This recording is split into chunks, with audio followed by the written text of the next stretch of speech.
I'm in the engine room on the boat again, working on my kohler generator, because this has never worked properly from the day I bought the boat.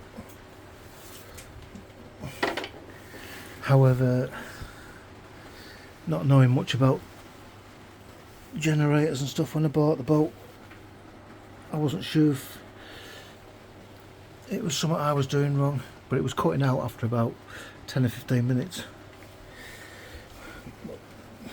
Luckily on there it was giving me an overheat code, and when I eventually got around to stripping it down, it turned out the water pump was blocked and the output was corroded. So looking on Kohler's website, or Kohler's dealer's website, prices are absolutely astronomical. I had a look around.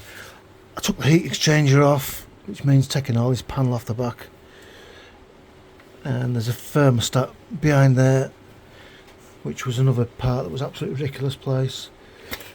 A heat exchanger core on Kohler's, I think it was, I can't remember if it was American part or a European part, it was 5,500. But anyway, when I took the part out, put the codes into good old Google, and a new one come up for $350, or I think it was $550 for a Northern Light one, which is exactly the same. These rubber end caps here, which I managed to find, was I think it was a Perkins part, but off a Volvo Penta MD 2020.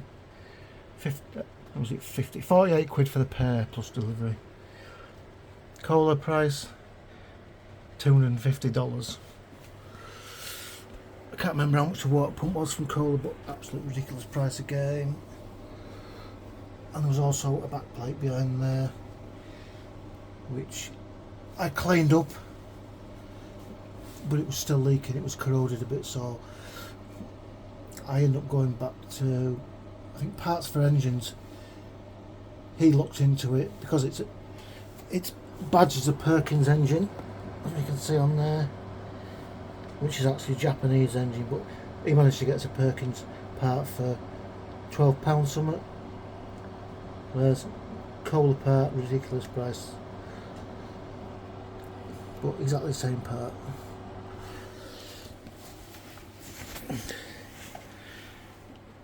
So if you have any problems with these, most of the parts are available much cheaper. You just have to look about. And this is a 4.5 EFOD. Bit of a shame really, it's hardly done any hours. Now look, 21.7 hours.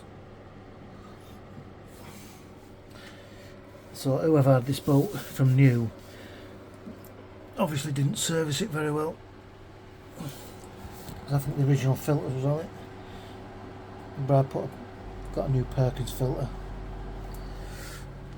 I've got a different filter housing so I can get filters easily,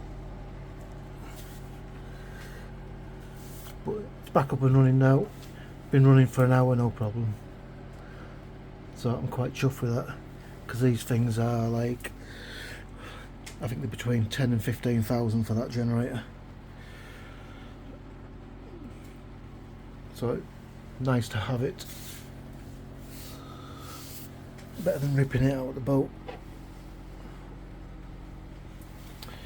But if you've got any questions and I can help you, or point you towards any of the parts, give us a shout. I'll see you later.